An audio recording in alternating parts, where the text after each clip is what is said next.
भुट्टे वाला। एक गांव में 3 सबसे अच्छे दोस्त भूषण, रवि और संतोष रहते थे। इन तीनों दोस्तों ने मिलकर मकई की फसल की कटाई शुरू की। उनकी पत्नियां नाश्ते के डिब्बे के साथ रोज खेत आती थीं और अपने पतियों को खाना खिलाती थीं। तीनों किसान एक दूसरे के बहुत करीब थे, यहाँ तक कि उनकी पत्नियां भी एक दूसरे के बहुत करीब थीं।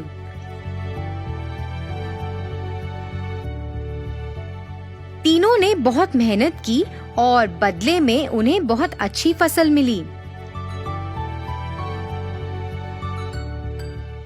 इसके साथ वे गांव के बाजार में मकई बेचने लगे।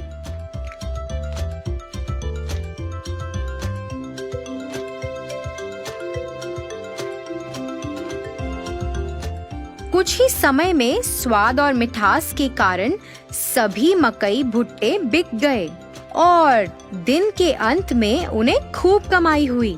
उन्हें जो भी मुनाफा मिलता था वह उस पैसे को अपनी पत्नियों को भविष्य में उपयोग के लिए दे देते थे। उन 3 दोस्तों के लिए फसल काटना, खेत में देखभाल करना। तीनों किसान अपनी दिनचर्या में व्यस्त हो गए। उनकी पत्नियां अपने दैनिक घरेलू कामों को पूरा करती थीं और एक साथ एक जगह बैठकर फिर गपशप करती थीं। फिर एक दिन रवि और संतोष की पत्नी आपस में बैठकर बातें कर रहे थे। फिर भूषण की पत्नी अपने गले में एक बहुत लंबी सोने की माला पहनकर आश्चर्यजनक तरीके से उनके पास आई। अन्य 2 महिलाएं उस लंबी सोने की माला को देखकर आकर्षित हुईं और वो भी वैसी माला खरीदना चाहती थीं। यह जानने के बाद कि भूषण की पत्नी ने अपने पति की बचत से सोने की लंबी चेन खरीदी है, उन्होंने भी अपने पतियों की बचत से सोना और साड़ी खरीदे और फिर उन्होंने ऐसा करना शुरू कर दिया।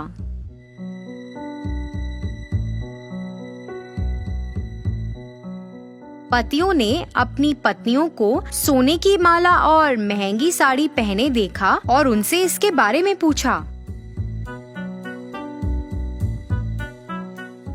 ऐसा बेफजूल खर्च पर पैसा बर्बाद करने के कारण वह सभी अपनी पत्नियों से नाराज थे और तीनों गुस्से में घर से निकल गए और सीधे खेत में आ गए। तीनों ने इस पर चर्चा की। वह उन्हें सबक सिखाना चाहते थे। उन्हें ऐसा लगा कि अगर वह अब सही निर्णय नहीं लेंगे तो भविष्य में नुकसान उठाना पड़ सकता है। इसलिए वे एक विचार लेकर आए जो इस मामले में उनकी मदद कर सकता था। इसे लागू करने के लिए सभी घर वापस गए। हमारे भविष्य के बारे में बिना सोचे तुमने हमारी बचत को बर्बाद कर दिया। इसके बदले में तुम्हें एक व्यवसाय या नौकरी करके अपने सोने और साड़ियों के मूल्य जितना पैसा कमाना पड़ेगा।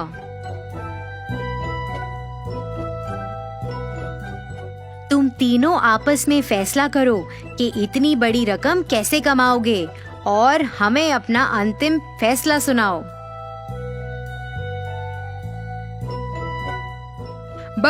हमें बस ये बताएं कि आप तीनों कब शुरू करने जा रहे हैं। जल्दी निर्णय लो। आप महिलाओं के पास सिर्फ 30 दिन हैं।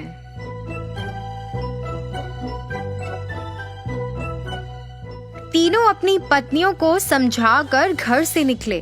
उसके बाद तीनों पत्नियां अपने सामान्य स्थान पर मिली। 30 दिनों में इतनी बड़ी कमाई कैसे संभव है? इतनी बड़ी रकम कमाने के लिए हमें ऐसा व्यवसाय शुरू करना होगा जो इस गांव में अभी तक नहीं है। यह क्या व्यवसाय हो सकता है?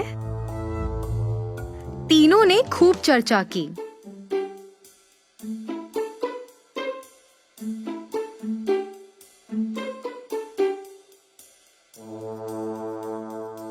अरे मेरे पास विचार है। हमारे पति से सभी भुट्टे खरीदते हैं। हम 3 प्रकार के भुट्टे बेच सकते हैं। एक कच्चे, फिर एक तले हुए और एक वो जिस पर नींबू, नमक और काली मिर्च का लेप हो।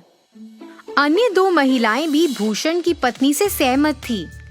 वे तीनों अपने पतियों के पास गईं और अपने विचार के बारे में बताया। उनकी बात सुनकर तीनों किसानों ने सहमति जताई। उस दिन से उन तीनों ने बहुत मेहनत करना शुरू कर दिया, जैसा कि उन्होंने अपने पतियों से वादा किया था।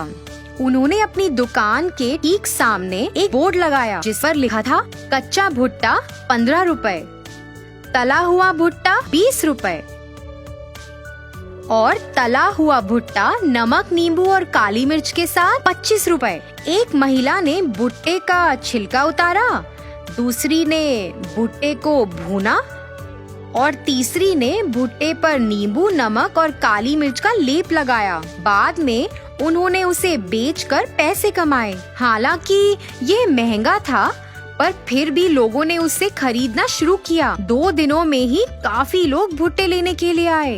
उस मीठे रसीले भुट्टे के लिए लोग लंबी कतार में खड़े होकर इंतजार कर रहे थे। दिन के अंत में उन्होंने भुट्टे बेचकर 6,000 रुपए कमाए।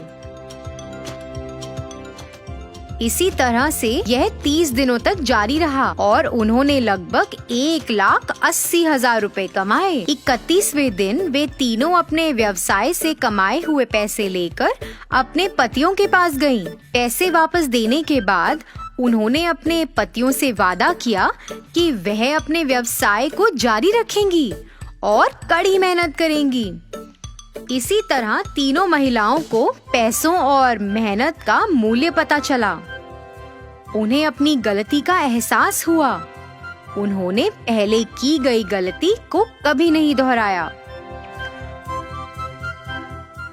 उन्होंने अपने पतियों के काम में हाथ भी बटाया। बहुत सारी कमाई के साथ वे नाम और प्रसिद्धि के साथ खुशी से रहते थे।